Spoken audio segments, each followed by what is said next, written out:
साप्ताहिक जीके रविवार 30 क्वेश्चन की श्रृंखला में आप सभी भाई बहन एवं मित्रों का बहुत बहुत स्वागत है। तो आइए शुरू करते हैं आज की श्रृंखला का पहला क्वेश्चन। लेकिन उससे पहले यदि आप नए हैं तो हमसे आप जुड़ सकते हैं हमारे इस चैनल से, जिसका नाम है अवध स्टडी सेंटर महबूबगंज। आप लोग इस चैनल को सब्सक्राइब करके बगल में बेल आइकन की घंटी को ज़रूर दबाएं, ताकि यहाँ से आने वाली हर वीडियो का नोटिफिकेशन आप तक पहुँचता रहे। तो आइए शुरू करते हैं जीके रविवार 30 क्वेश्चन की श्रृंखला को। तो इसमें पहला क्वेश्चन है, किसे रेगिस्तान का जहाज कहा जाता है? ऑप्शन है हाथी, घोड़ा, ऊंट या फिर बिल्ली। तो आपका राइट आंसर है ऊंट। ऊंट को ही रेगिस्तान का जहाज कहा जाता है, क्योंकि इनके जो पैर होते हैं ये गद्दीदार होते हैं और रेगिस्तान में यानी मरुही भूमि में चलने में सहायक होते हैं, इसीलिए इन्हें रेगिस्तान का जहाज कहा जाता है। आइए इसी कड़ी में दूसरा क्वेश्चन देखते हैं। दूसरा क्वेश्चन है, भारत की सबसे बड़ी नदी है? आपके ऑप्शन हैं घाघरा, गोदावरी, गंगा या फिर कावेरी। तो इसका राइट आंसर होगा गंगा। गंगा ही भारत की सबसे बड़ी नदी है, जो कि उत्तराखंड के गंगोत्री हिमनद से निकलती है और बंगाल की खाड़ी में सुंदरबन डेल्टा बना करके समुद्र में मिल जाती है।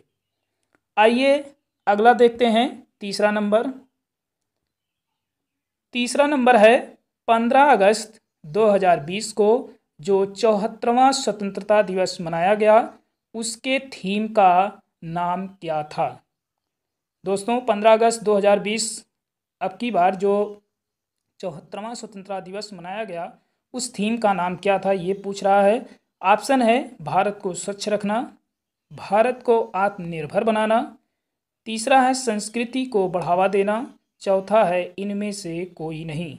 तो आपका राइट आंसर होगा भारत को आत्मनिर्भर बनाना, यही एकदम राइट आंसर है।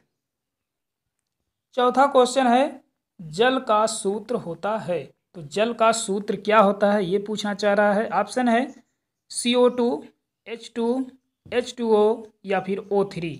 तो इसका राइट आंसर होगा 3 वाला ऑप्शन एकदम राइट आंसर, H2O। यानी कि जो जल का सूत्र होता है वो है H2O। बाकी हैं CO2 आपका कार्बन डाइऑक्साइड है, H2 आपका हाइड्रोजन है और O3 आपका ओजोन गैस है। तो आइए आगे देखते हैं पाँचवा नंबर कह रहा है कि भारत का राष्ट्रीय गीत है। तो भारत का राष्ट्रीय गीत क्या है? ऑप्शन है वंदे मातरम, जन गण मन, तिरंगा झंडा या फिर कमल। तो देखिए यहाँ पे राष्ट्रीय गीत की बात कर रहा है, तो आपका पहला ऑप्शन एकदम राइट आंसर होगा कि वंदे मातरम। और इस वंदे मातरम को लिखने वाले थे बंकिम चटर्जी। और जन गण मन आपका है, ये राष्ट्रगान है आपका।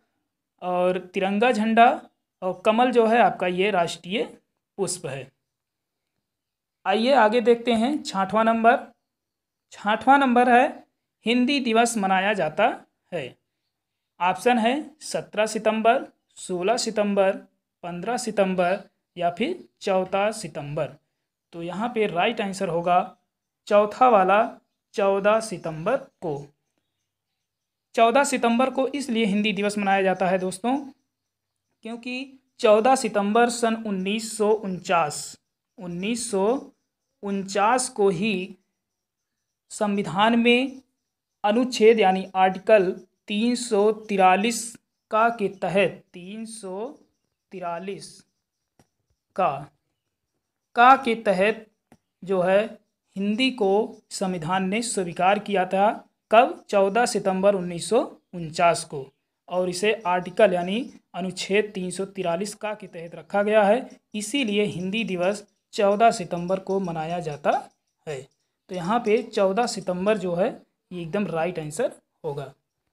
आइए 7वां नंबर देख लेते हैं। 7वां नंबर कह रहा है कि भारत के किस अनुच्छेद यानी किस आर्टिकल के तहत अस्पृश्यता का अंत है। अस्पृश्यता का मतलब होता है दोस्तों छुआछूत। तो ये संविधान के किस अनुच्छेद में इसका अंत किया गया है। ऑप्शन है अनुच्छेद 18, अनुच्छेद 17, अनुच्छेद 19, अनुच्छेद 14। तो आप लोग बताएं। तो इसका राइट आंसर होगा अनुच्छेद 17। अनुच्छेद 17 के तहत जो है इसका अंत किया गया है। आइए आगे देखते हैं 8वां नंबर। 8वां नंबर कहता है भारत का राष्ट्रीय पशु है। तो भारत का राष्ट्रीय पशु क्या है। बाघ, चीता, शेर या फिर भालू। तो बहुत सारे लोग ऐसे होंगे जो कि चीता पे मार देते हैं, जबकि चीता राष्ट्रीय पशु नहीं है। आपका जो राष्ट्रीय पशु है, ये पहला ऑप्शन एकदम राइट आंसर जाता है, ये है आपका बाघ। तो भारत का राष्ट्रीय पशु बाघ है। आइए इसी कड़ी में 9वां नंबर देख लेते हैं। 9वां नंबर कहता है गणतंत्र दिवस मनाया जाता है। तो किस तारीख को गणतंत्र दिवस मनाया जाता है। ऑप्शन है 23 जनवरी, दूसरा है 26 जनवरी, तीसरा ऑप्शन है 24 जनवरी, चौथा ऑप्शन है 25 जनवरी। तो यहाँ पे राइट आंसर होगा 26 जनवरी, क्योंकि 26 जनवरी सन 1950 को हमारा संविधान जो है लागू हो गया था, इसीलिए गणतंत्र दिवस के रूप में मनाया जाता है। आगे है 10वां नंबर। 10वां नंबर है, देखिए यहाँ पे मिस्टेक हो गया है दोस्तों, ये भारत का नहीं होगा, ये टाइपिंग में जो है मिस्टेक हो गया है। सबसे बड़ा ग्रह है। तो सबसे बड़ा ग्रह कौन सा है। शुक्र है या फिर पृथ्वी है या फिर मंगल है या फिर बृहस्पति, या इसी को गुरु के नाम से जानते हैं। तो सबसे बड़ा जो ग्रह है ये है आपका चौथा नंबर यानी बृहस्पति, या इसी को गुरु के नाम से भी जानते हैं। आइए अगला देख लेते हैं 11 नंबर। दोस्तों हम बताते चलें कि जो है आप लोग इस चैनल को सब्सक्राइब कर लीजिए और बगल में बेल आइकन की घंटी को भी प्रेस कर दीजिए, ताकि यहाँ से जो भी वीडियो का नोटिफिकेशन हो वो आप तक पहुँचता रहे। और हर रविवार को हम ऐसे ही 30 क्वेश्चनों की श्रृंखला को लेकर के आएंगे, जो कि जीके से संबंधित होगा। तो आइए 11 नंबर देख लेते हैं। 11 नंबर है तिरंगे झंडे का डिजाइन किसने तैयार किया था। तो तिरंगे झंडे का डिजाइन किसने तैयार किया था। ऑप्शन है रविंद्रनाथ टैगोर, पिंगाली बकैया, बंकिम चटर्जी या फिर जयदेव। तो यहाँ पे राइट आंसर होगा पिंगाली बकैया। पिंगाली बकैया ने ही तिरंगे झंडे का डिजाइन तैयार किया था। दोस्तों एक चीज़ और इसमें महत्वपूर्ण हम बात बता दें कि जब ये तिरंगे झंडे का डिजाइन इन्होंने तैयार किया था तो उस समय 2 ही रंग थे। एक आपका था केसरिया और एक था आपका हरा। बीच में सफ़ेद जो पट्टी लगी हुई है वो नहीं था। ये बाद में महात्मा गांधी के द्वारा शांति के क्षेत्र में जो है इन्होंने उपलब्धि हासिल किया था, इसीलिए जो है ये जो है सफ़ेद पट्टी जो आप देखते हैं बीच में तिरंगे झंडे का, ये महात्मा गांधी के द्वारा इसमें बीच में लाया गया था। और बीच में जो चक्र आप देखते हैं, जो प्रगति का मार्ग है, वो आत्मनिर्भर भारत जो कि चरखे से लिया गया है। भारत को आत्मनिर्भर बनाना ये उसका संदेश है। आइए 12 नंबर देख लेते हैं।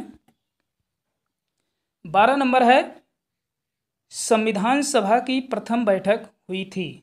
तो संविधान सभा की प्रथम बैठक कब हुई थी। ऑप्शन है 11 दिसंबर 1946, दूसरा है 13 दिसंबर 1946, तीसरा है 24 जनवरी 1950, चौथा है 26 जनवरी 1950। तो यहाँ पे राइट आंसर होगा पहला वाला 11 दिसंबर 1946 को संविधान सभा की प्रथम बैठक हुई थी। आइए आगे देख लेते हैं। अगला नंबर है इलेक्ट्रॉन की खोज की थी। तो इलेक्ट्रॉन की खोज किसने किया था, ये इसमें पूछना चाह रहा है। ऑप्शन है जे थॉमसन, रदरफोर्ड, चैडविक या फिर ऑटो हान ने। तो यहाँ पे राइट आंसर होगा कि इलेक्ट्रॉन की जो खोज जिसने किया था उसका नाम है जे थॉमसन, और इन्होंने 1897 ईस्वी में खोज किया था। 1897 ईस्वी में। नीचे देख रहे होंगे रदरफोर्ड। रदरफोर्ड जो थे, इन्होंने प्रोटॉन की खोज जो है किए थे, और 1919 में। अगले देख रहे हैं आप लोग चैडविक। चैडविक ने जो है 1932 ईस्वी में न्यूट्रॉन की खोज किया था, और जो ऑटो हान है, इन्होंने परमाणु बम की खोज किया था सन 1941 ईस्वी में। आइए अगला देख लेते हैं 14 नंबर। 14 नंबर है परजीवी पौधे होते हैं। तो परजीवी पौधे कौन होते हैं? कवक, लाइकेन, शैवाल या फिर अमरबेल। तो जो परजीवी पौधे यानी कि जो दूसरों के ऊपर जो है आश्रित होकर के जीवित रहते हैं, उन्हें परजीवी पौधे कहते हैं। यह है आपका राइट आंसर। चौथा वाला हो जाएगा अमरबेल। अमरबेल भी है, और एक आपका है अमीबा। अमीबा भी जो है ये परजीवी पौधे के अंतर्गत आता है। कवक, लाइकेन और शैवाल, ये तीनों जो है सहजीवी पौधे के अंतर्गत आते हैं। सहजीवी पौधे के अंतर्गत आते हैं। आइए 15 नंबर देख लेते हैं। 15 नंबर है उत्तर प्रदेश में लोकसभा सीटों की संख्या कितनी है? तो उत्तर प्रदेश में लोकसभा सीट कितनी है ये बताना है। ऑप्शन है 70 सीट, 80 सीट, 403 सीट या फिर 306 सीट। तो यहाँ पे राइट आंसर होगा 80 सीट, यानी दूसरा वाला एकदम राइट आंसर होगा।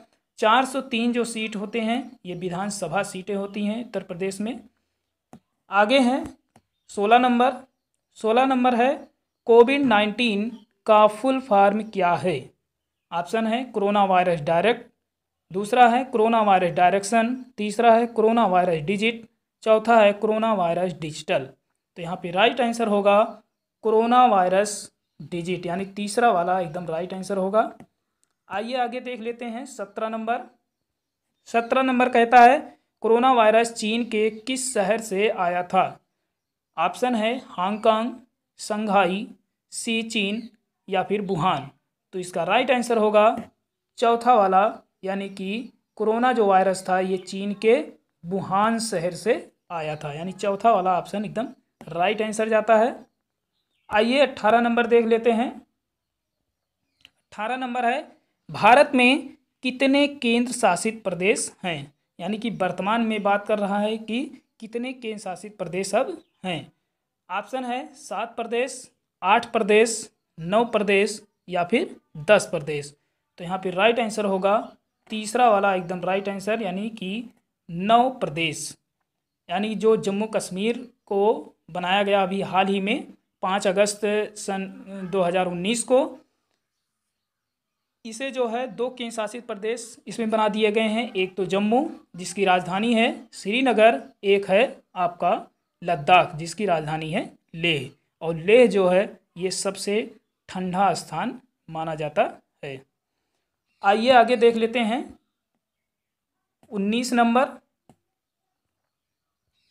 19 नंबर हमारा है विश्व का सबसे छोटा महाद्वीप है। तो विश्व का सबसे छोटा महाद्वीप पूछ रहा है। ऑप्शन है एशिया, ओशनिया, अफ्रीका या फिर यूरोप। तो देखिए ये जो है आपका राइट आंसर दूसरा वाला जाता है ओशनिया। ओशनिया महाद्वीप को ही ऑस्ट्रेलिया महाद्वीप की संज्ञा दिया जाता है, क्योंकि ओशनिया महाद्वीप के अंतर्गत आपके न्यूजीलैंड, तस्मानिया, ऑस्ट्रेलिया ऐसे जो है कुछ बड़े बड़े भाग जो है आते हैं, और उसमें जो सबसे बड़ा भाग है ये आपका ऑस्ट्रेलिया का है। इसीलिए जो है उसको ओशनिया ना कह करके जो है ऑस्ट्रेलिया महाद्वीप की संज्ञा जो है दिया जाता है। तो यहाँ पे विश्व का सबसे छोटा जो महाद्वीप है ये है ओशनिया महाद्वीप। आइए आगे देख लेते हैं 20 नंबर। 20 नंबर है भारत में कितने राज्य हैं? भारत में कितने राज्य हैं ये पूछ रहा है। ऑप्शन है 28, दूसरा है 29, तीसरा है 27, चौथा है 32। तो भारत में अब जो है 28 राज्य हो गए हैं। पहला वाला ऑप्शन एकदम राइट आंसर है। जम्मू कश्मीर में जो अभी 2 केंद्र शासित प्रदेश बने हैं, जब तक ये नहीं बने थे तब तक जो है 29 राज्य हो गए थे, लेकिन अब वर्तमान में फिर घट करके 28 राज्य हों, क्योंकि जम्मू कश्मीर जो है अब 2 यूनियन संघ में बढ़ चुका है। आइए आगे देखते हैं 21 नंबर। 21 नंबर है हमारा अभिज्ञान शाकुंतलम रचना है, यानी कि अभिज्ञान शाकुंतलम किसकी रचना है?